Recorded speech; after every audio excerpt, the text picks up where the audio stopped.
Right. I don't even know. Fuck.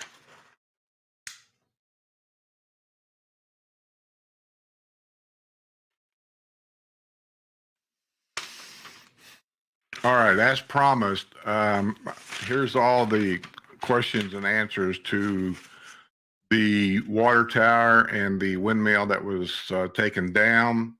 And there was a lot of questions about why didn't the developer pay for it? Who's responsible? Why are residents' maintenance fees fixing this thing? All kinds of questions like that. What wood did they use? Why did it rot in 10 years? And so on and so forth. Listen, I don't have all the answers to all these things either. I didn't build it. I'm not part of the development team. I just report to you what's going on the best that I can. So they put an article in the paper answering all these different questions that people apparently had either probably sent emails or somehow made their concerns known to the developers' companies. He has many. And they put this in the paper. Now, I just want to warn everybody, take it with a grain of salt if you can. Most of these to me seem legit, the answers. It makes sense to me. And that's what I go by a lot. And I ask you to go by that a lot. If it sounds like it makes sense, it's probably true. If it sounds a little, if something just don't seem right or smell right, as I like to put it, it probably something kinky in there. Well, most of this to me feels right, the answers. But all of this is put in the Village's Daily Sun, which is owned by the developer. Everything that goes in there is approved. He doesn't like to put anything in that paper that's going to deter home sales. So that's why you don't read about car wrecks, people getting drunk all the time. You just don't. You hear that from me. I know a lot of you don't like to hear that, but I want you to get both sides of a story here of a community that you're going to come in here now, especially with home prices. $500,000, $400,000 is like an average price now.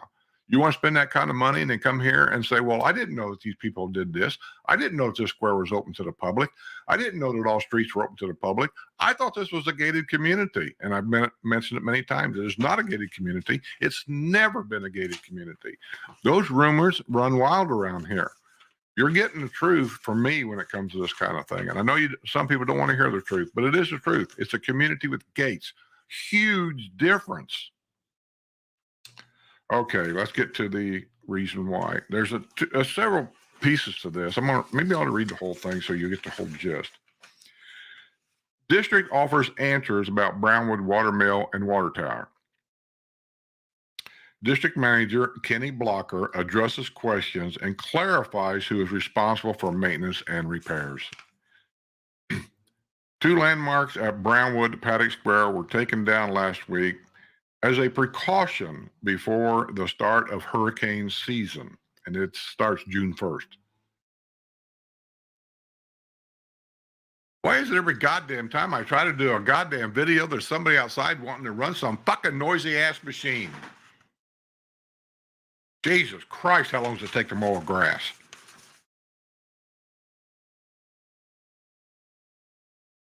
Okay.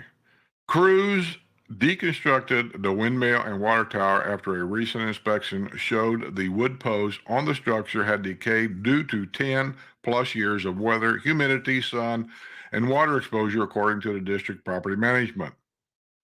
District Manager Kenny Blocker clarified information about who owns infrastructure at the squares and who is responsible for maintenance in those areas. District. Is it true the Brownwood Windmill and Water Tower are both owned by the developer and residents are being forced to pay for the repairs to these structures? Answer. The Brownwood Windmill and Water Tower are owned by the Brownwood Community Development District and are part of an Exhibit A of the project-wide agreement. Thus, the project-wide advisory committee is responsible for the maintenance and repair and or replacement. The parties to this agreement include District 5 to 13, Sumter Landing and Brownwood Community Development Districts. Were the windmill and water tower built with the untreated pine wood? They were constructed with heartwood, which is the older, harder inner wood of a tree that is usually more durable and resistant to decay than the outer wood.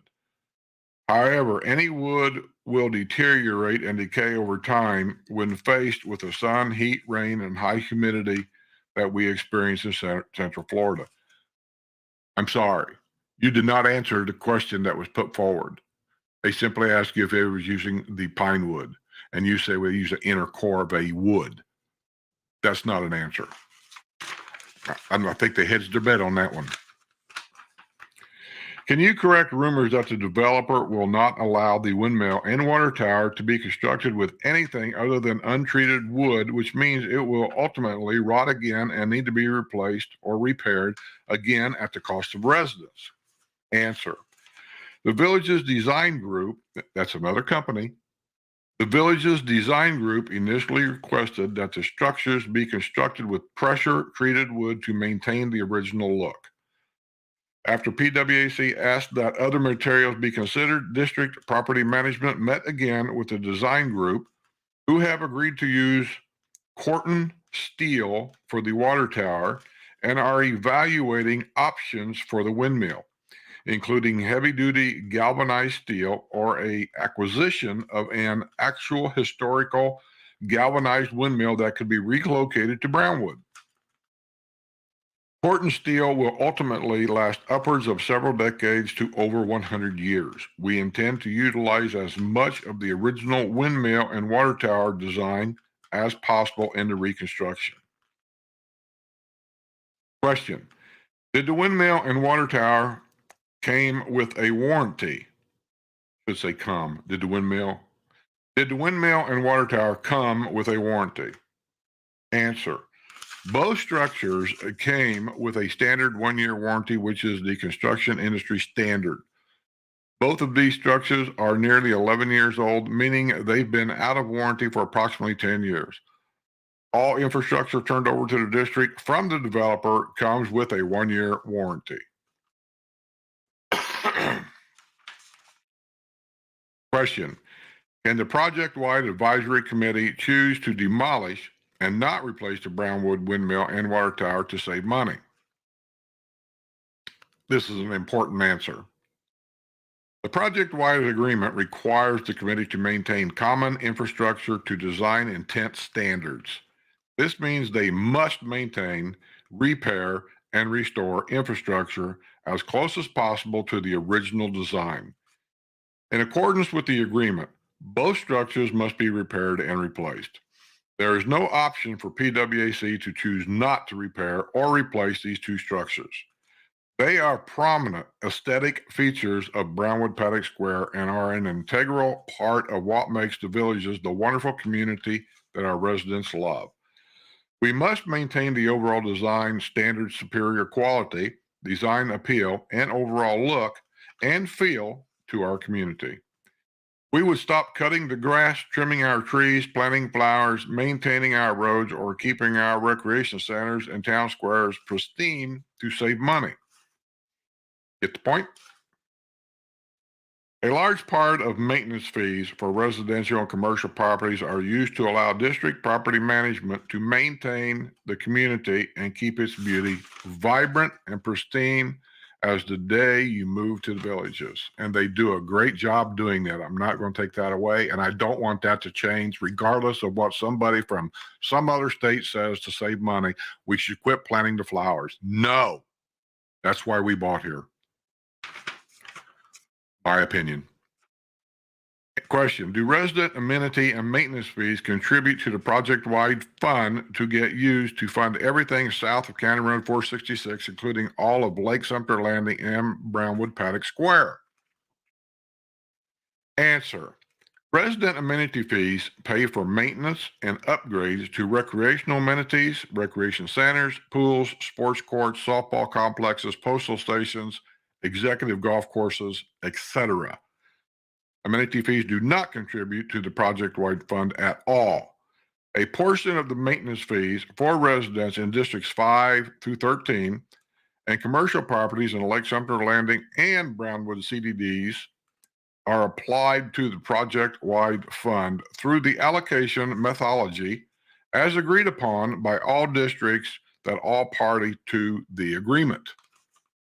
Question: can you answer the myth that the project-wide fund was created to pay for developer-owned common infrastructure? Answer: the project-wide fund was created to pay for district-owned common infrastructure. It essentially acts as a risk mitigation policy where funds are pooled across districts 5 through 13 and the Lake Sumter Landing and Brownwood CDDs to pay for common infrastructure needs and maintenance. This ensures that all districts pay a fair share based on accessibility acreage, and no district has to pay the full cost for common infrastructure maintenance and repair projects. This greatly minimizes the overall financial exposure participating districts. Question: is it true the assessment acreage formula used for determining the cost of each residential and commercial district is unfair and the commercial districts do not pay their fair share? Answer: the assessable acreage formula used to determine C. The assessable acreage formula used for determining the cost of each residential and commercial district provides a fair and equitable basis for determining the cost share for both commercial and residential districts. As individual units are platted, the assessable acreage is determined by each district's board-approved engineer officially recorded with the plat. By the sheer geographic size of the residential district versus the commercial districts, it is logical that the commercial district share is less than that of the much larger residential districts. The developer is responsible for funding all repairs and maintenance to commercial areas of the towns. The developer is responsible for funding all repairs and maintenance to commercial areas of the town squares. And that's it. That answers all the questions, I guess, the people's been advocating and answering, and that's it. I guess that answered most of the questions that people's been asking. So I hope that answers some of yours. And with that being said, I'm going to get out of here and get to editing like I do. It seems like 24 hours a day anymore. Editing. And if you got any special requests, any special things you'd like to see or know, send them to me. Email them to me at G1RUMP2Y, and I'll do my very best to try to get the exact answer for you. With that being said, let's get out of here, and let's just say, I'll see you on the other side. That being said, let's get out of here, and let me just simply say, I'll see you all on the other side.